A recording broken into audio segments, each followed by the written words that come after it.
اعوذ باللہ من الشیطان الرجیم بسم اللہ الرحمن الرحیم اللہم صلی علی سیدنا محمد وعلی آل سیدنا محمد وبارک وسلم۔ شروع کرتا ہوں اللہ کے نام سے جو بڑا مہربان اور نہایت رحم والا ہے۔ یا ایہا الذین آمنوا اذا جاءکم المؤمنات مہاجرات فامتحنوہن اللہ اعلم بإیمانہن فإن علمتموہن مؤمنات فلا ترجئوہن الی الکفار۔ اے ایمان والو، جب آ جائے تمہارے پاس مومن عورتیں ہجرت کر کے تو ان کی جانچ پڑتال کر لو، اللہ تعالیٰ خوب جانتا ہے ان کے ایمان کو۔ پس اگر تمہیں معلوم ہو جائے کہ وہ مومن ہیں تو انہیں کفار کی طرف مت واپس کرو۔ لہن حل لہم ولا ہم یحلون لہن، نہ وہ حلال ہے کفار کے لیے اور نہ وہ کفار حلال ہے مؤمنات کے لیے۔ وآتوہم ما انفقوا، اور دے دو کفار کو جو مہر انہوں نے خرچ کیے۔ ولا جناح علیکم ان تنکحوہن اذا آتیتموہن اجورہن ولا تمسکوا باسم الکوافر واسألوا ما انفقتم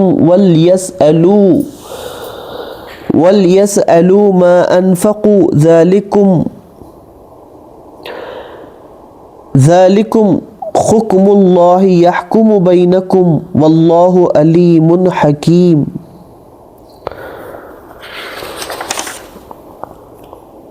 اور دے دو کفار کو جو مہر انہوں نے خرچ کیے، اور تم پر کوئی حرج نہیں کہ تم عورتوں سے نکاح کر لو جب تم انہیں ان کے مہر ادا کر دو، اور اسی طرح تم بھی نہ روکے رکھو اپنے نکاح میں کافر عورتوں کو، اور مانگ لو جو تم نے ان پر خرچ کیا، اور کفار بھی مانگ لے جو انہوں نے خرچ کیا۔ یہ اللہ کا فیصلہ ہے، وہ تمہارے درمیان فیصلہ فرماتا ہے، اور اللہ سب کچھ جاننے والا بڑا دانا ہے۔ جو لوگ ایسے دشمنان جان و ایمان سے محبت کی پینگے بڑھاتے ہیں وہ ظالم ہیں۔ ان کی یہ حرکت ان کی قوم کو خود ان کے حق میں تباہ کن ثابت ہوگی۔ وہ ایسے بھولپن کے باعث ان کے شر سے مطمئن ہو جائیں گے، اور وہ ان کو غافل پا کر ایسا دھکا دیں گے پھر اٹھ نہیں سکیں گے۔ بلا شبہ ایسا شخص بڑا ظالم ہے۔ صلح حدیبیہ کے موقع پر جو معاہدہ طے پایا تھا اس میں کفار مکہ کی طرف سے ان کے نمائندے سہیل ابن عمرو نے یہ شرط پیش کی تھی کہ اگر کفار کا کوئی آدمی مسلمان ہو کر مدینہ طیبہ آ جائے گا تو کفار اس کو مکے واپس لے جا سکتے ہیں، لیکن اگر کوئی مسلمان مکے میں کفار کے پاس آ جائے تو مسلمان اس کو واپس لینے کا مطالبہ نہیں کر سکتے۔ چنانچہ ابو بصیر جو اہل مکہ کے مظالم سے بہت تنگ تھے حدیبیہ میں پہنچ گئے، لیکن اس معاہدے کا پاس کرتے ہوئے حضور صلی اللہ علیہ وسلم نے انہیں واپس کر دیا۔ بعد ازاں مسلمان عورتیں بھی ترک وطن کر کے مدینہ طیبہ آنے لگی۔ عقبہ ابن ابی معیط جو اسلام کے بدترین دشمنوں میں سے تھا، اس کی لخت جگر کلثوم کشا مدینے پہنچی۔ اس کے علاوہ سبیہ بنت الحارث اور امیمہ بنت بشر اپنی ازدواجی بندھنوں کو توڑتی ہوئی بارگاہ رسالت میں حاضر ہو گئی، اور یہ سلسلہ چل نکلا۔ انہیں واپس لانے کے لیے کسی کا بھائی، کسی کا خاوند، کسی کا ولی مدینہ طیبہ پہنچے، اس بارگاہ رسالت میں حاضر ہو گئے، اور یہ سلسلہ چل نکلا۔ انہیں واپس لانے کے لیے کسی کا بھائی، کسی کا خاوند، کسی کا ولی مدینہ طیبہ پہنچے، اس پیچیدہ مسئلے کو حل کرنے کے لیے یہ آیت نازل ہوئی کہ اگر مسلمان عورتیں ہجرت کر کے تمہارے پاس آ جائے تو تم ان کی جانچ پڑتال کر کے تسلی کر لو، اگر ان کے آنے کا مقصد صرف ایمان کا تحفظ ہے تو انہیں واپس نہ کرو۔ اکثر لوگ اس حکم کے بارے میں بڑی الجھن محسوس کرتے ہیں۔ وہ کہتے ہیں جب معاہدہ طے پا گیا تھا تو پھر ان عورتوں کو واپس نہ کرنا اس کی صریح خلاف ورزی تھی، حالانکہ اسلام عہد شکنی کو کسی قیمت پر روا نہیں رکھتا۔ اس کا جواب فصیح بخاری کی منرچ زائل روایت میں صراحتاً مذکور ہے۔ امام بخاری نے اپنے صحیح کتاب شروط کے باب شرط فی الجہاد والمصالحہ میں یہ الفاظ روایت کیے ہیں جو سہیل ابن عمر نے لکھوائے تھے، یعنی اگر ہم میں سے کوئی مرد آپ کے پاس آئے خواہ وہ مسلمان ہی کیوں نہ ہو، آپ اسے ہماری طرف لوٹا دیں گے۔ آپ نے ملاحظہ فرمایا اس عبارت میں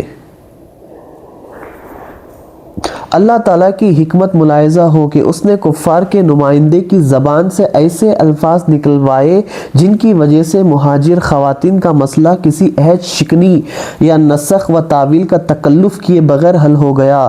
جب کفار نے ان مسلم خواتین کی واپسی کا مطالبہ کیا تو حضور صلی اللہ علیہ وسلم نے معاہدے کے اصل الفاظ ان کے سامنے دہرا دیے۔ یہ سن کر کفار کو سانپ سونکھ گیا اور لاجواب ہو کر انہیں واپس جانا پڑا۔ معاہدے کی نص ارشاد مصطفی کی تصدیق کر رہی ہے اور آیت میں اسی مسئلے کو کھول کر بیان کیا گیا ہے، یعنی مدینہ بھگوڑی عورتوں کی پناہ گاہ نہیں کہ جو عورت اپنے خاوند سے دل برداشتہ ہو جائے یا کسی اور وجہ سے ترک وطن کرنا چاہے تو سیدھی یہاں چلی آئے اور مسلمان اس کو اپنی حفاظت میں لے لے۔ اسلام کے نزدیک یہ حرکت سخت خبیث اور ناردہ ہے، اس لیے حکم دیا گیا اگر کوئی عورت اپنے آپ کو ایماندار بتائے اور ہجرت کر کے تمہارے پاس چلی آئے تو تم بلا تحقیق اس کو اپنے اندر شامل نہ کر لو بلکہ اس کی اچھی طرح جانچ پڑتال کر لو۔ اگر تمہیں اطمینان ہو جائے کہ یہ عورت صرف اپنے دین اور ایمان کی خاطر اپنا گھر بار چھوڑ کر آئی ہے تو اس کو کفار کے حوالے مت کرو۔ اگر اس کی آمد کی غرض و غایت اس کے علاوہ کوئی اور چیز ہو تو پھر اسے واپس کر دو۔ احادیث میں حضور صلی اللہ علیہ وسلم کے امتحان کا طریقہ مذکور ہے جس سے ساری حقیقت کھل کر سامنے آ جاتی ہے۔ جب کوئی عورت مکے سے مدینہ آتی تو حضور اس سے اس طرح قسم لیتے، اس اللہ کی قسم جس کے بغیر اور کوئی خدا نہیں، اپنے خاوند سے بغض عداوت کی وجہ سے نہیں نکلی، خدا کی قسم میں پہلی جگہ سے دل برداشتہ ہو کر اس نئی جگہ نہیں آئی، خدا کی قسم میں دنیا کی طلب کے لیے گھر سے نہیں نکلی، باخدا میں صرف اللہ اور اس کے رسول کی محبت کے باعث اپنا وطن چھوڑ کر آئی۔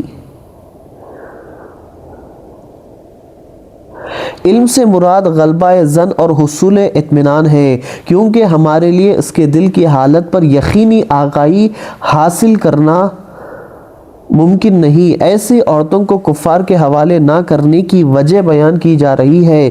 یہ مومن عورتیں کافروں کے لیے حلال نہیں اور نہ کافر مرد ان ایماندار خواتین کے لیے حلال ہے۔ اس آیت کے نزول سے پہلے مسلمانوں اور کافروں کے درمیان باہمی ازدواجی جائز تھا۔ مسلمان عورتیں کفار کے ساتھ نکاح کرتی اور مسلمان مرد کافر عورتوں سے شادی کرتے۔ اس خزم سے متعدد مثالیں اس معاشرے میں موجود تھی، لیکن اس آیت نے باہمی ازدواج کا دروازہ بند کر دیا۔ کوئی مسلمان مرد اہل کتاب کے علاوہ کسی کافر عورت سے نکاح نہیں کر سکتا اور کوئی مسلمان عورت کسی کافر سے خواہ وہ اہل کتاب سے ہی کیوں نہ ہو نکاح نہیں کر سکتی۔ ایک نیا حکم بیان کیا جا رہا ہے جو مسلمان عورتیں ہجرت کر کے دارال اسلام میں آ جائے تو حکومت اسلامیہ پر لازم ہے کہ ان کے شوہروں نے جو مہر انہیں دیا تھا وہ بیت المال سے انہیں واپس کر دیا جائے، اور پھر اگر وہ عورتیں کسی مسلمان کے ساتھ نکاح کرنا چاہے تو انہیں اس کی اجازت ہے، اور نئے خاوند پر ضروری ہے کہ وہ اسے مہر ادا کرے۔ اللہ سبحانہ و تعالیٰ سے دعا ہے جو کچھ کہا گیا، جو کچھ سنا گیا اس پہ عمل کرنے کی توفیق عطا فرمائے۔ وصلی اللہ تعالیٰ علیہ وسلم برحمتک یا ارحم الراحمین والحمد للہ رب العالمین۔